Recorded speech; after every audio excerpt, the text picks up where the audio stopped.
Salam alaikum wa rahmatullahi wa barakatuh. Bonjour et bienvenue sur Akramati Informatique.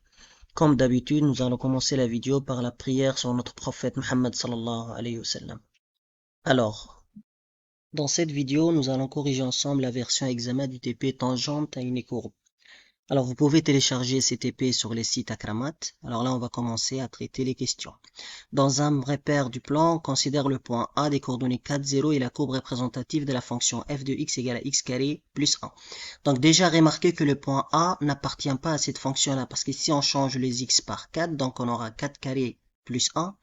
4 carré, c'est 16 plus 1, c'est 17, et 17 est différent des 0. Donc on a un point A qui n'appartient pas à la fonction, et on a une fonction. Donc là, la question, c'est existe-t-il des tangentes à la courbe représentative de la fonction passant par le point A? Alors, déterminer f' de x peut exprimer la tangente à la courbe au point d'abscisse petit a. Donc déjà pour dériver la fonction f, on sait que f est un polynôme, dérivé de x carré c'est 2x et dérivé de 1 c'est 0. Du coup f' de x c'est bien 2x. Voilà.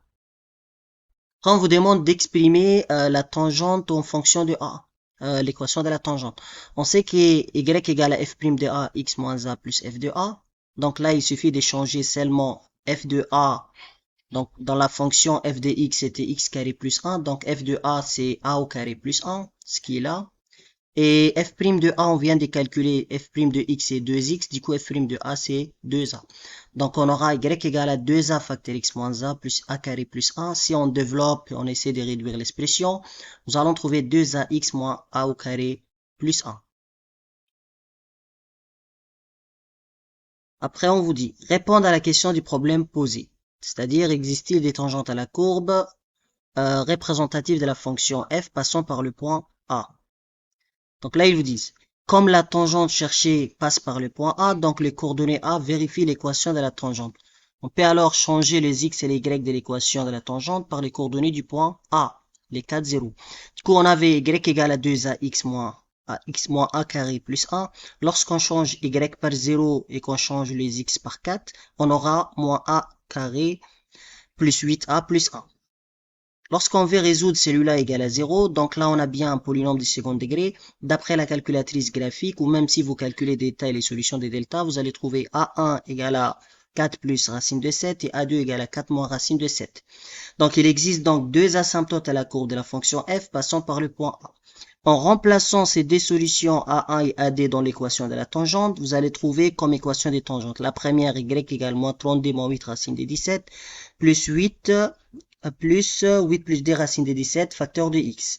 Et la deuxième équation de la tangente est bien là. Donc là, on a répondu au TP.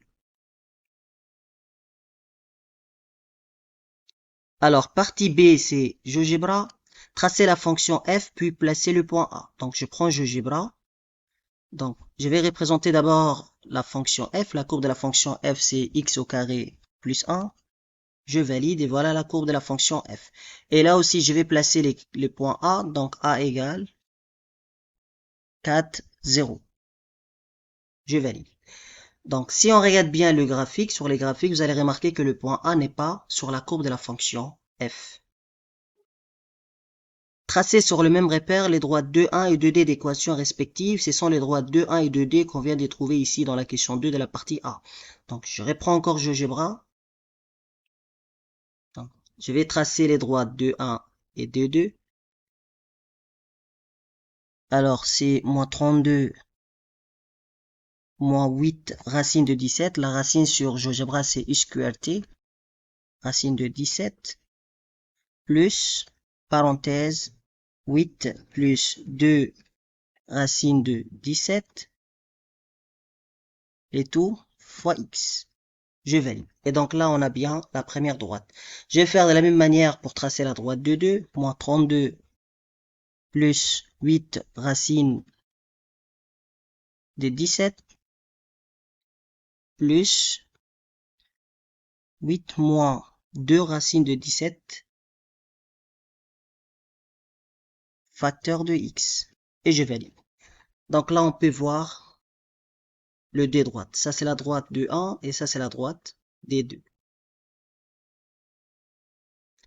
Déterminer les nombres de points d'intersection entre la courbe de la fonction f et les droites D1 et D2. Que peut-on déduire sur la nature de ces deux droites pour la courbe de la fonction f?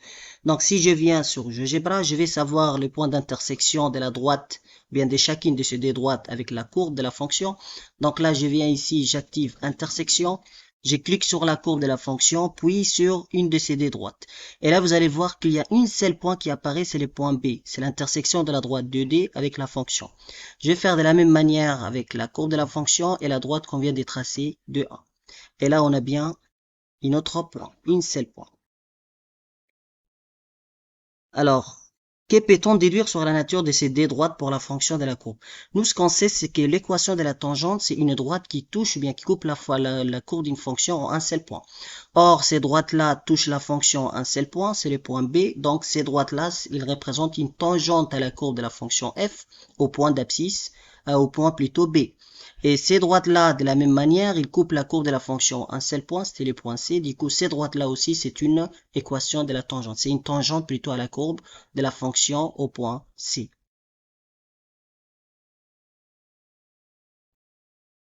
Déterminer les valeurs exactes des coordonnées des points d'intersection de la courbe de f avec les droites de 1 et de 2. Donc là, si on regarde sur GeoGebra, on a bien les coordonnées des points d'intersection, sauf que les deux points qui sont là, ce n'est pas des valeurs exactes. Donc comment trouver les valeurs exactes? Donc là, vas-y, je fais la rédaction pour vous. Donc là, on a fait la partie, on a représenté et ainsi de suite. Donc regardez, comment déterminer les valeurs exactes? Pour le premier point d'intersection, il suffit de résoudre f de x égale à 2. Donc f de x c'était x carré plus 1 et la droite d'équation de 1 c'était moins 32 moins 8 racine de 7 plus 8 plus 2 racine de 7 facteur de x. Donc soit vous calculez à la main, soit vous utilisez le logiciel GeoGebra. Donc ce que je vais faire ici, je vais activer la fenêtre calcul formel. Sur la fenêtre calcul formel, je vais écrire résoudre en x. Donc j'ai choisi celui-là. Donc ce que je vais faire, c'est de résoudre f de x égale une de ces deux droites là. Donc si je prends x carré plus 1 égale.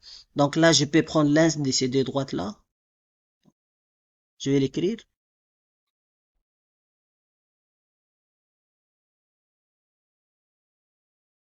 Alors, c'était moins 32.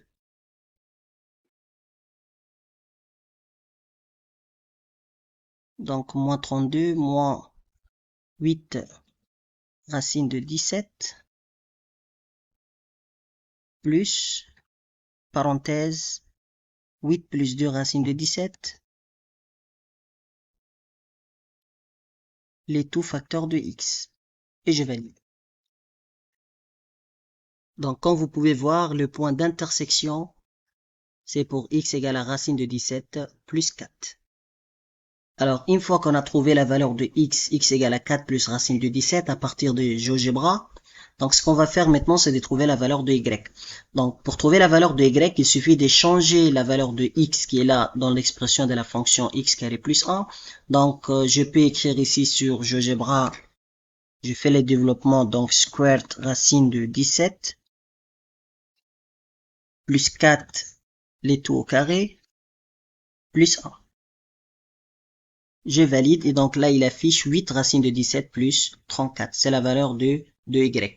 Donc là on a bien les coordonnées du point d'intersection de la droite de 1 avec la fonction. Donc les coordonnées du point d'intersection c'est x égale à racine de 7 plus 4, y égale à 8 racine de 17 plus 34. Donc de la même manière vous allez faire pour trouver les coordonnées de l'autre point, c'est-à-dire le point B ou C ici.